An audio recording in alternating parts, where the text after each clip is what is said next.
Hey everyone, welcome to Break It Yourself. Today, we're gonna be taking a 1-year look back at the Breeo X19.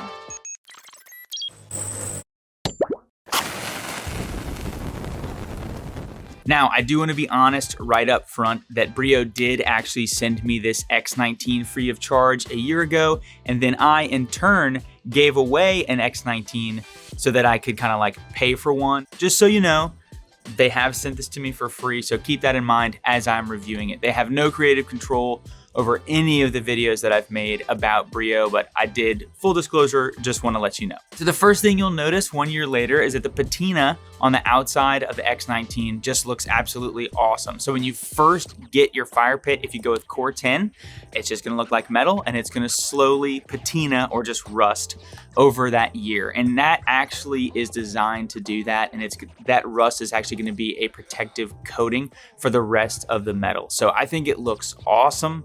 It's a very unique look. When I got this, they didn't actually offer the stainless steel option. So now for those X options that have the 19, the 24, and the 30, I believe, you can either get them in that core 10 outside, which is gonna patina, or you can get them in stainless steel. So I have the core 10. Now, something that I wanna point out is that it's held up incredibly well. I have kept this thing outside on my deck for an entire year. I live in Southeast Louisiana, have a ton of rain, ton of humidity. It gets nice and hot here. I used this thing a bunch all last winter and into the spring even, and all I did was keep water out of the inside. That's really all I was going for. I cleaned it out, I got the ash out, and I kept water out, and this thing has held up incredibly well.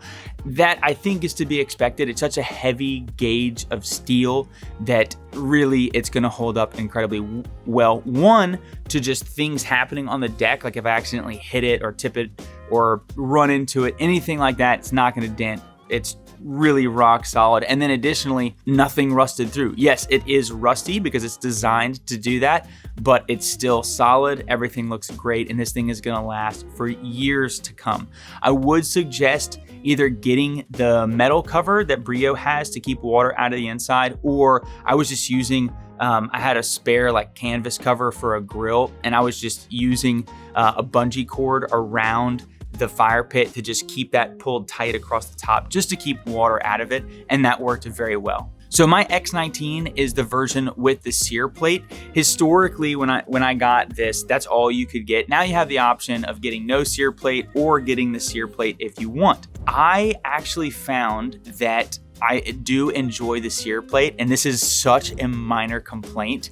It gets really dirty when you cook on it, and so the fire pit doesn't look visually appealing anymore, so you're gonna have to clean it. And I will, later on in the video, show you how I clean mine, and it's pretty easy, but it just does take time.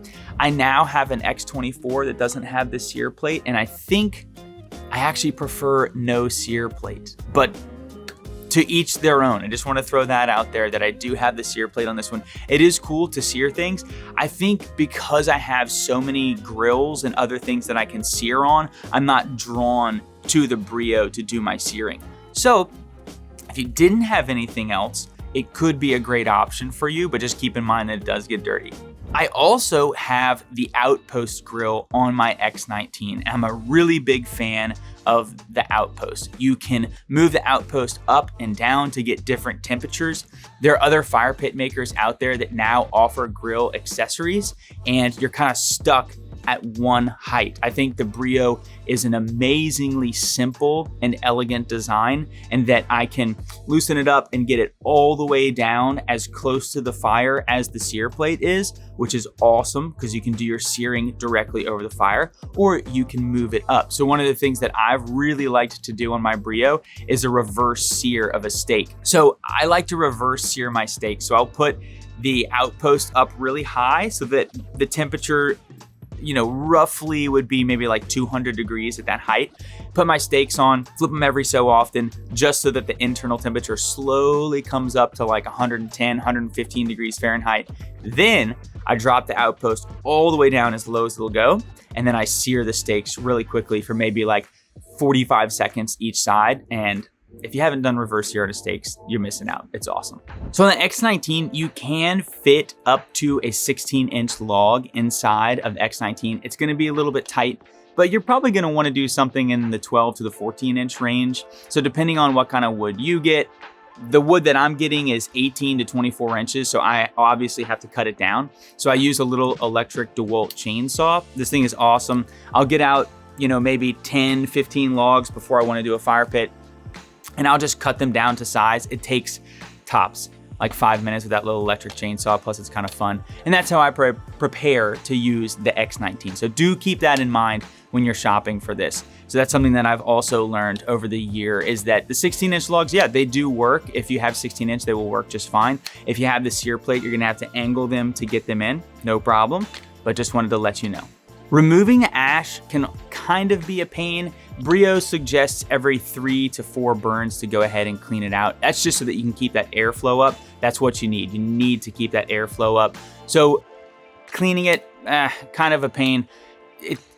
It's definitely one of those things that you need to have the right tools in order to do. I've seen a lot of different people use a lot of different things. I currently do not even have the right tool. I'm using a small shovel to get my ash out, and it's kind of annoying. It takes me, you know, maybe like 10 minutes. No big deal, but I just wanted to let you know that it is something that is required, that you are, you know, you're not gonna burn absolutely every piece of that wood up. There's gonna be some ash left over, and you're gonna have to clean it out every 3 to 4 burns. Now, if you're new to the smokeless fire pit, then you need to know this. They burn through a lot of wood. Now, that some people see that as a huge negative, or like they don't know what they're getting themselves into. If you do your research, you're gonna realize, hey, these things, the way they're designed and getting this smokeless effect, I mean, they're burning really hot, they have a ton of airflow, and they're just gonna burn through whatever you put in there. So keep that in mind as well if you're shopping for a smokeless fire pit. The smokeless is just gonna eat through wood compared to a traditional fire pit. I've been really impressed also with the Outpost grill. So I intentionally left my Outpost grill outside also for the entire year. It was never covered up. It didn't have a cover on it, just sitting out, and that thing looks amazing. Tiny little bits of rust on it. I mean, barely any, but other than that, it looks phenomenal. And again, in the climate that I'm in, I thought I would have seen significant rust because I've had other grills and other things rust out very quickly, and this thing has held up very well. So I definitely can recommend the Breeo products and the Outpost grill that at least after 1 year held up incredibly well, intentionally kept them outside. I mean, if you've got a covered patio or something like that, then you're gonna be even better. These things were not undercover. Like I said, I did have a canvas cover on the X19 just to keep water out of the inside, but that was it.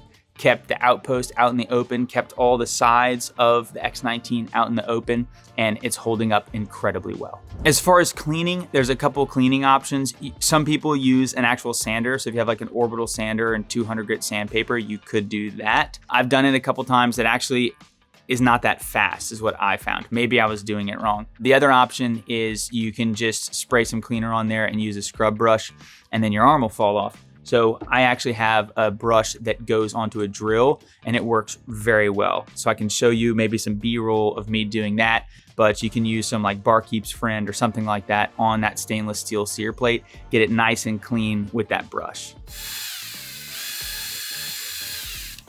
And that's pretty much it. It takes about 5 minutes to clean tops, I think, as long as you have Barkeeper's Friend and this little pad that goes onto the drill. I'll link it in the description below. There's like a pack on Amazon that comes with a bunch of different brushes. This one works pretty well for me, the green, and some Barkeep's Friend. And look, it's not 100% clean, but it's like 98% better. I understand some people are gonna scoff at this and be like, it's a fire pit. Like, what do you need to be cleaning it for? Look, if you want to keep it dirty, that's totally fine. Also, some people just say get the fire insanely hot and it'll clean that rim. That hasn't really worked for me, but hey, I don't do it every week or after every single use, but when it gets really disgusting, if I've seared a ton of stuff on it, then I go ahead and give it a little clean. Another thing that I'm gonna point out is that the Breos in general, the X19, I'm also seeing this on the X24, I assume the 30 is the same way. They get very hot on the underside. So You definitely don't want to put these things on decks. Any grass you put it over is going to immediately kill it. I got temperatures as high as 800 degrees on the underside of my fire pit using an infrared gun. I'm not exactly sure how accurate that is, but I can tell you it's very hot. So I actually got this stand from Amistad Grills. I believe that's how you say it, Amistad. I'll link it below. You can check it out if you want, just to keep the fire pit up off of the ground. And I think that's important for one, you should not use this on a deck. They absolutely say do not do that. But if you're gonna put it, most people I feel like are gonna have a concrete patio. And that actually can be an issue if you don't put anything underneath, because what's gonna happen is it gets so hot. And if you stay out there for hours and keep feeding it, you can get that concrete directly under the fire pit very hot, and it's gonna wanna expand, and it'll actually, some people interpret it as exploding, but essentially when that concrete's trying to expand because it's hot, it has no place to go except up and out. So you actually can ruin a concrete patio if you get this thing hot enough and just set it directly on the concrete. So I'm a big fan of either getting a stand, which I'll show you mine and link it below, or put some pavers under it or something like that. One of this like happy medium that we found is that if you do jack the Breeo up a few inches, like on some pavers or bricks, you actually do get a bunch of heat out of the bottom. So in the wintertime, keeps your feet like and legs nice and warm, because that's another critique of the smokeless fire pits, is that they don't put out a ton of radiant heat. You're losing probably 90% of your heat upwards, because that's the design of smokeless fire pits. And I will say the Breeo does an amazing job compared to the solo stove. You can check out my video up here where I compared the two. I think the Breeo offers more radiant heat. It's still not as much as a traditional fire pit, but it offers more radiant heat versus the solo stove, and you're getting a lot more out of the bottom. I hope this 1 year look back was helpful for you in your quest to find and pick a fire pit. Thank you so much for watching Break It Yourself. As always, don't forget to thumbs me up, and we will see you next time.